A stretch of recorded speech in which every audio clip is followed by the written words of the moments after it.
Hi friends, welcome back to Sheena's Homestead. I am here today. It is Update Wednesday. If you are new, I'm Sheena and this is my homestead. This is the garden box that Rob just built for me. Tonight we are going to put it out in the yard and give it a nice stain. It's going to be wonderful, but I'm just going to give you some updates around the farm. We've got a lot of great things happening this week. It's super amazing. We've got our fruit trees are just really blossoming, and I'm excited to show you that. I'm moving all of my container plants that we started together in our winter sowing project all out to the garden. Everything's getting planted. All the boxes are filling up. It is super wonderful. So let's get to it.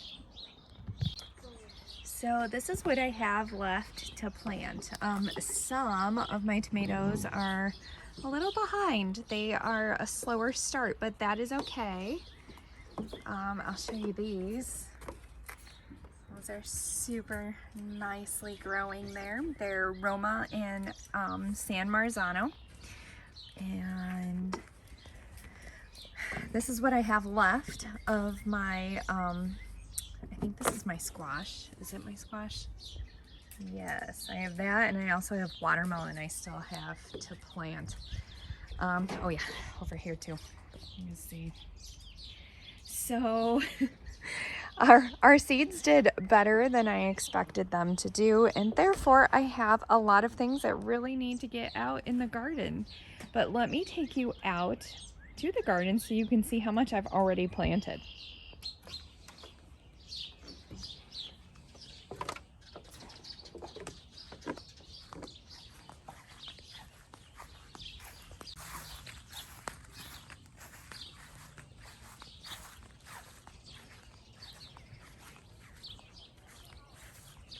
Everything has been planted out in this one. It has been really hard to keep the weeds at bay, but that is okay. And this is our rainbow chard. It's coming in really nicely. We have our dragon tongue beans all back here. And here is our garlic. It's looking beautiful. And our shallots.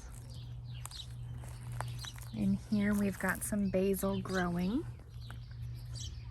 Hoping to see that get bigger soon. I'm sure with this heat that it will. And here's my onions. We have some random volunteer rainbow chard growing in. And then here I planted sweet cucumbers by seed, and they have not come up yet. But that's okay. We've got some cabbage here. And then here is my yellow squash. We started this by container and it is doing fantastic. We got a couple carrots there. And then we planted out these tomatoes. And a whole little patch of kale. And then in the center here, I have more onions. So I have planted out a total of 400 onions. I have 100 more I'm going to plant out super soon. I'm just gonna stagger those so that I can get them at a different time of the year. That's a whole art in itself, learning how to do that as well. So here behind me, it's a really bright day, and I have super sensitive eyes. This is the trellis that Rob and I built on Mother's Day. It's really beautiful. Let me show you what we have planted. So here we have lettuce. This is the lettuce that you and I planted together. I kind of just scattered the seeds all around in there. And as you can see, it's popping up all over. So that's really encouraging. And then down here, I started carrot seeds inside. If you remember, we put them in a bag and let them sprout first. And that's what we have here. We have some more poking through up there. And then I did plant here. These are mostly Roma tomatoes. They are super cute. And then I planted a bean right here. He's looking really sad. And I have this one as well. This is my third garden bed, the one that is partially shaded by this tree. It gets full afternoon sun, and I think it's going to be just fine. But I have bullnose peppers planted out here, and here are my 3 sets of bush beans, and then I've got Boston cucumbers here, and one didn't make it over there. Again, Boston cucumbers here, and here. And then I have zucchini that we started together by winter sowing, and it is doing absolutely fantastic. Super happy with the plants that I started in the containers. Okay, and now I am here in our most prized orchard. Something that took tons of work. We have more than 30 trees here and here. Different varieties of apple. We have peach, cherry, and pear. Oh, and plum. We have plum too. So we're hoping to get a bigger harvest than last year. We didn't really expect to get much last year, and we still got plenty of fruit. So we're just kind of hoping for a little bit more this year, a little bit more each and every year would be wonderful. It would be such a blessing. So let me show you the progress of this little guy right here, who's not so little anymore.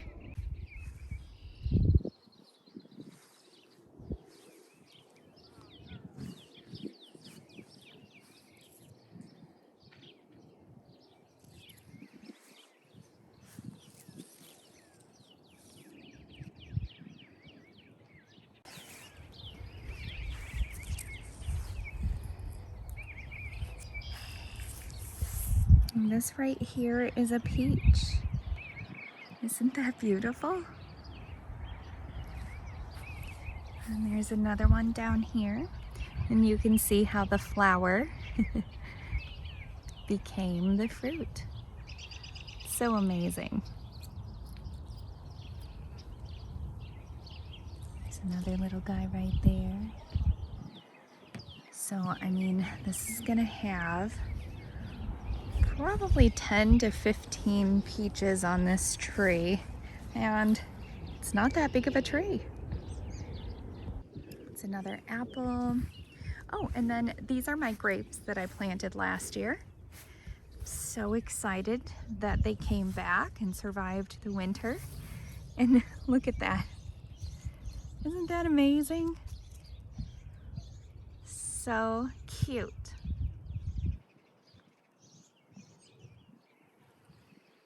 Now this here is a cherry, and I think in the beginning years it is really hard to get fruit from cherries, from cherry trees I should say. Here is one right here, and I think part of the problem is that they just blossom so early, and we tend to get a frost later in Illinois, so that kind of stunts its growth on the fruit end of it. So I'm pretty sure that's why we're not getting as many cherries, but hopefully as the tree gets stronger. So this is our plum, and this happened last year where we got all of these little, what looks like baby plums, and then they all fell off the tree except for one. Now here you can see a little bit. Those ones are a little bigger. So let's see. Oh, here we've got some bigger ones on this one. Those two are really coming in. That would be fantastic. And this is a plum too.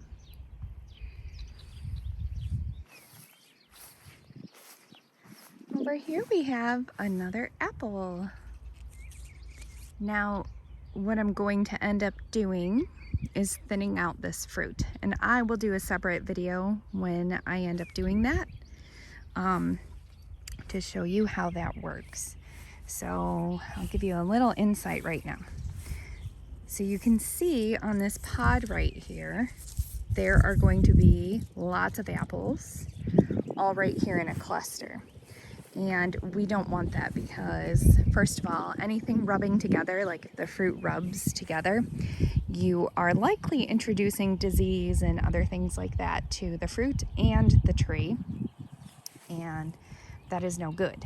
So let's say from this cluster here, I will pick just the biggest and best fruit, like this one, to stay, and I will eliminate all the other ones. Like this one can stay, but then I'm gonna have to eliminate like all of these. That way you are getting quality over quantity. If I were to just let these naturally develop and have a branch full of apples, first of all, it could break the branch and obviously hurt the tree. That's number one. And number two, the fruit wouldn't grow as big and bountiful as it does if I thin them out. So that's the purpose of that.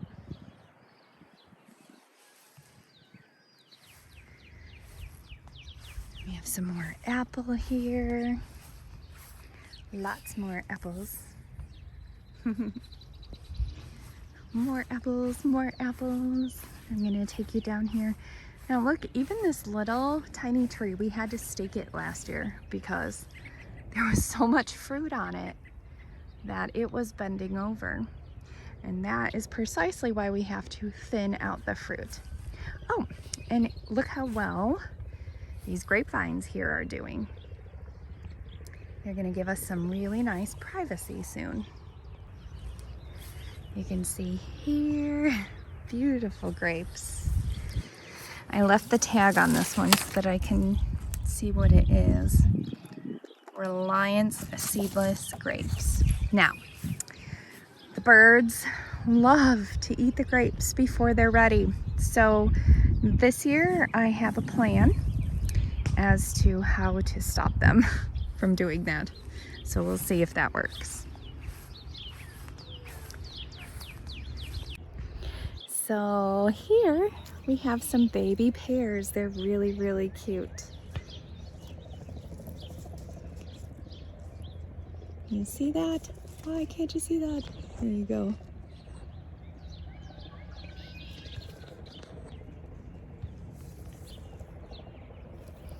So neat.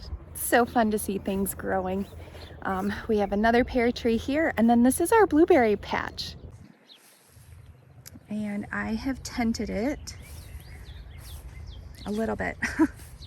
It's not so easy to do. And this guy kind of needs to be staked so that I can get the bedding all the way, or I'm sorry, the netting all the way over. So this is a work in progress for me. This is the first time I've even attempted to do this, and yeah, so I'll give you an update as to if that ends up working for me. But this is our orchard, and it makes me so proud to walk through this area.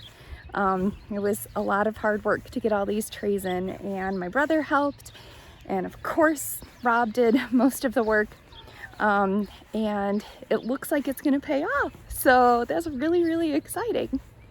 And now I'm gonna take you to the first set of trees that we ever planted. When we first moved in, I think it was like year 2 or 3 of being here, we planted 2 peach trees and 2 apple trees in the front, and I knew nothing about taking care of them. And we didn't get fruit from either one of them for 5 years until I think it was the year 2020. And all of a sudden, one of the peach trees was full of peaches one year, and it actually inspired us to do all of this because it was so rewarding and the kids loved it. So then the next year we didn't get any fruit at all, not any.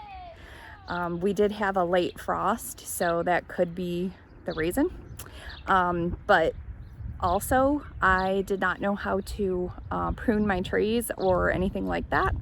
I didn't realize that that you need to put in the extra care and the work so that it can produce fruit and not just expand itself. So once you get the hang of that, it's like magic. So this year we have so much fruit on both the trees. So this is the first time I've ever gotten fruit on one of them, and the second time we've gotten fruit on the other. Let me show you. Okay, so here we are, and you can see how much bigger these trees are than our others. I'll give you a close-up in just a second, and the fruit is a lot further along than the trees over in our small orchard. So let me show you. Okay, so first of all, this is the tree that's never fruited before, and I watched a whole bunch of videos on how to prune this tree, and I ended up really cutting it back quite a bit, but let me show you some of its fruit.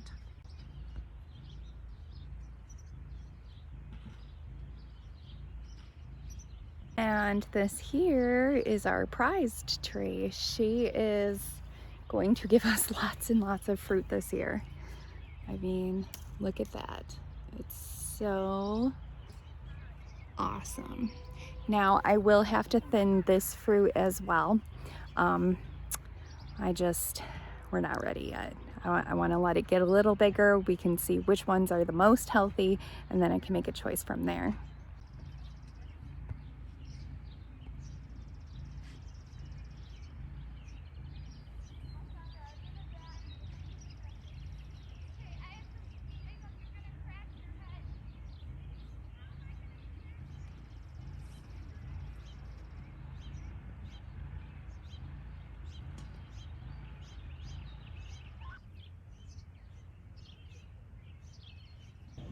Okay, so something really exciting is we have a couple strawberries that are almost ready. The kids are playing baseball right over here. So if you hear anything or see a ball come screaming at my face, that's why. But anyway, we have 2 strawberries that are almost ready to be picked. I'm so excited. This will be our first harvest of strawberries ever, first of all. Okay, I shouldn't say ever. You guys know here, my mother-in-law planted wild strawberries, but they're not very good. They don't get bigger than like this big, and they don't taste like anything. So these are a different variety, and they taste, well, they look like they taste amazing. I'm not sure yet. We'll have to see.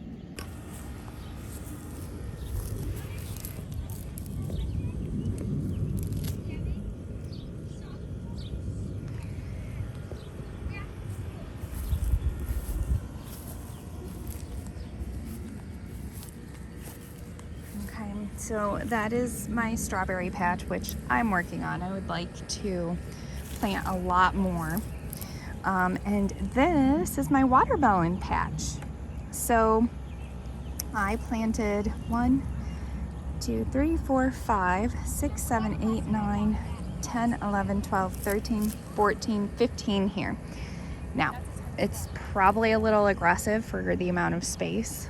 This space is kind of out in the open, so I figured if the bunnies get to 1 or 2, at least I have backup planted. And then behind me here, the blackberry patch. Now this year I scaled back on this blackberry patch. I pruned it back really far. It was getting out of control, and it wasn't a good out of control. It was the kind where if you've had blackberries before, you know they just kind of run wild. So after scaling back and pruning quite a bit of these, even Rob was like, whoa, what happened? It's necessary, because blackberries, if you allow them to just keep growing, basically what they'll do is the leader of the cane will just keep going and then tip over and plant itself down there right where it's touching the ground, kind of like That's probably what happened with these. And then they just keep going and going. But when they do that, they don't produce fruit. They're just focused on getting bigger and reproducing themselves. And they stop producing as much fruit. So I decided to watch a couple videos and really cut them back. And then I cut the side branches down to 12 inches at the most. And you should see the amount of growth. I mean, we've got berries galore. I mean, these will all flower and become berries. So basically like this. This is a good example.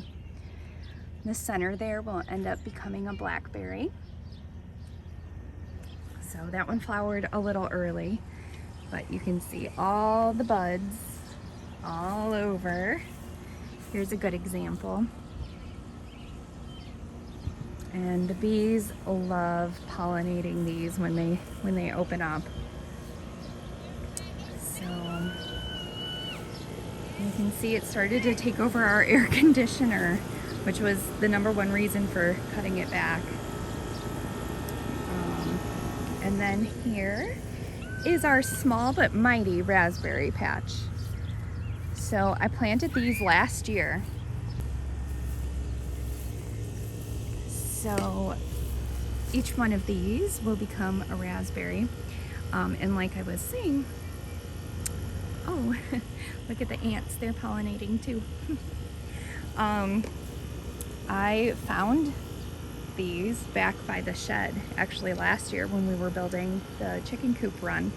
And so I dug them all up and brought them over here. And I wasn't sure if they were gonna survive or not. And they looked terrible once I moved them over. So I was just hoping and praying that they would come back this year, and look, they have. I definitely need to do some de-weeding here, but the raspberries are really coming in nice. So that's just a little quick update on my garden here on the farm, on the homestead. We're really cooking, and summer is basically here. Pool opens next week, and we're really excited. This is I'm just gonna chime in here with more horticulture. This is my Japanese lilac tree, and I love it. It's so beautiful. It is getting ready to sprout, and it has these beautiful white flowers. They bloom in clumps, so it looks like a beautiful honeysuckle. And I love to photograph this tree with Liliana and our duckies. So, oh yeah, and I should show you my duckies too. We have quite a few new little ones. They're super cute.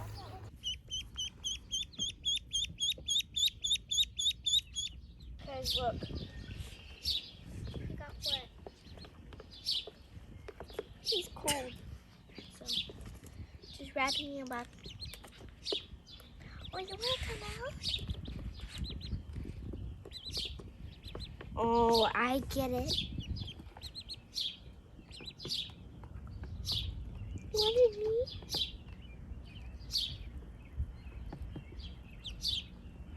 Oh my. Probably his buddy.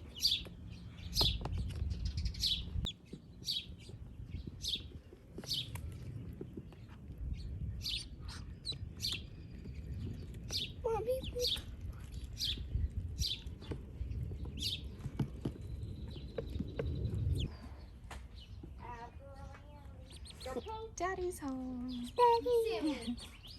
Time to relax and play with some ducks. Cute little baby ducks. So thank you so much for following along with me today. I hope you enjoyed this episode of Sheena's Homestead, and I hope you liked all the things that we have growing here. I hope I've inspired you to try and grow something or do something new. Life is short. You have to enjoy it. So get out there and grow something, friends. I'll talk to you real soon. Bye.